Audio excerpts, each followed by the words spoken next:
I had no brothers and sisters. I had no one bringing an income to take care of my parents.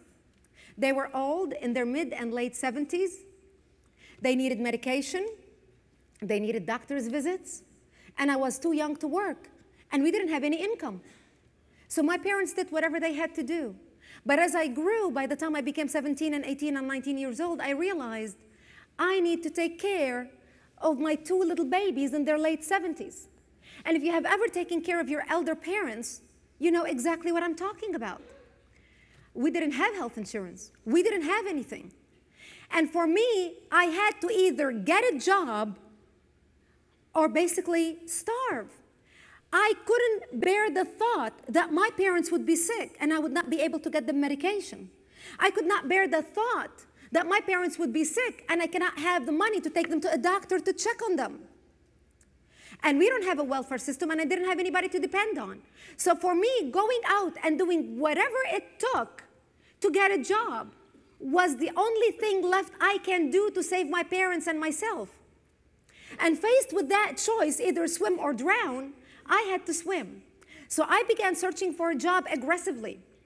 I had my eyes open. You knew I learned English sitting in the bomb shelter, writing out of subtitles from the Love Boat in Dallas.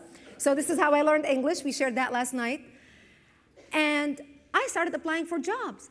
Well, I was working as an administrative assistant in the hospital where I met Americans who came to treat their child. Their child broke out with an allergy reaction.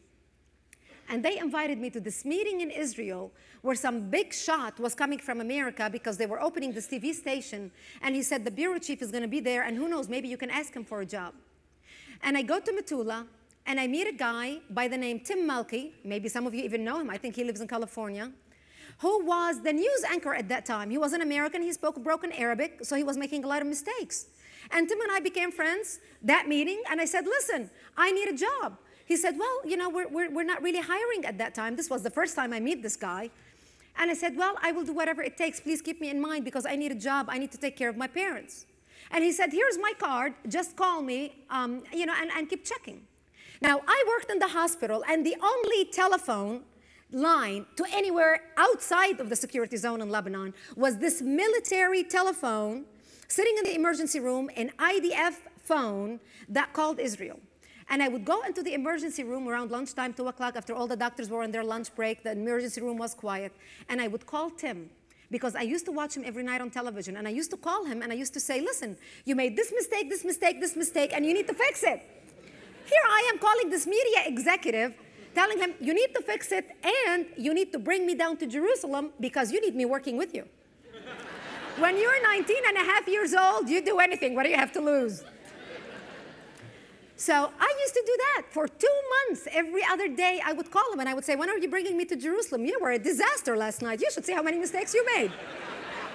So one Friday afternoon, I sneak into the emergency room, and I called Tim to Jerusalem. And I said, hey, Tim, guess what? You were pathetic last night. You need me in Jerusalem. And so we had this wonderful conversation, and we made, you know, fun. And he said, what are you doing Sunday? And I said, which Sunday? He said, day after tomorrow Sunday. He said, come to Jerusalem. And I said, okay, you send the car, I'm there. So he sent the car Sunday night. I met with my boss in the hospital, and I told him, I'm going to Israel because I'm taking university courses at the University of Haifa. So you need to give me some days off so I can go for my exam. I didn't tell them I'm going for a job. So, or to check out the job. So I told the head sister, Catholic, remember, you know, a Catholic overseeing hospital. So I told the head sister that I am going to check out a job. She laughed at me. She belittled me. She called me every name in the book, that I'm not a good girl for leaving and going to Jerusalem, even considering getting a job in Jerusalem. I didn't care what she said. I was focused, and I knew I have to risk everything and go out and stick my neck out if I needed to take care of my parents, and their livelihood was more important to me than any other thing in the world. So I went to Jerusalem. I went down on Sunday. Monday, I went to the office. Tuesday, we checked out the operation. Wednesday, I rented a house. Thursday, I signed the contract. Friday, went back to Lebanon, resigned from my job, and went to Jerusalem. And I started working in the office as a production assistant for 6 months. 6 months later, the news anchor quit. The bureau chief called me up, and he said, guess what? Paula, quit. Tomorrow night, you are the news anchor for World News. You are on the air. This is how things happen. Who would have thunk it? I was 20 years old, 20 years old. I didn't have a college degree. I did speak English. I did speak French. I did speak Arabic. I knew how to type in all these languages 100 words a minute. So they knew I can be an asset to that office.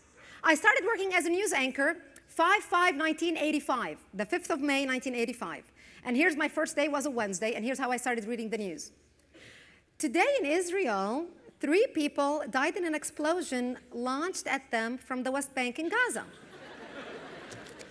And to the second story now, here tonight, we are discussing what's happening. This is how I read the news. So they continued looking for a news anchor. They decided, oh my gosh, what have we done? But hey, they were stuck with me. They didn't have any other choice. Well, I wanted the job so badly that within a month, while they were looking, I became so good by the end of that first month, they couldn't find anyone to replace me. It took them 2 years to hire another anchor just so I can take a vacation. But because I was willing to risk everything, because my parents were the center of my life, I was able to reap the rewards of becoming a news anchor, which opened up the door for me. It was a stepping stone to meeting world leaders, to working on world events, getting in touch with world media, to meeting my husband, whom I later married in Jerusalem. And because he was an American, I ended up coming to the United States. I came to the States. I started a television production and marketing company with my husband, and we grew it from 1990 when we started our business till 2001, September 11th, when I was involved with the company. We grew it. We had national clients. I was living the American dream.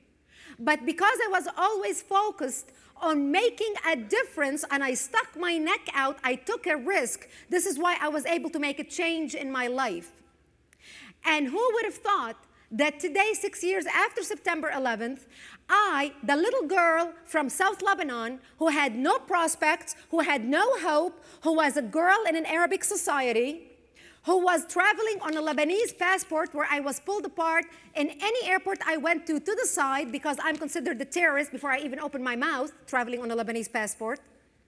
Who would have thought that I will be able to come to America, create an organization, and mobilize the nation in defense of America?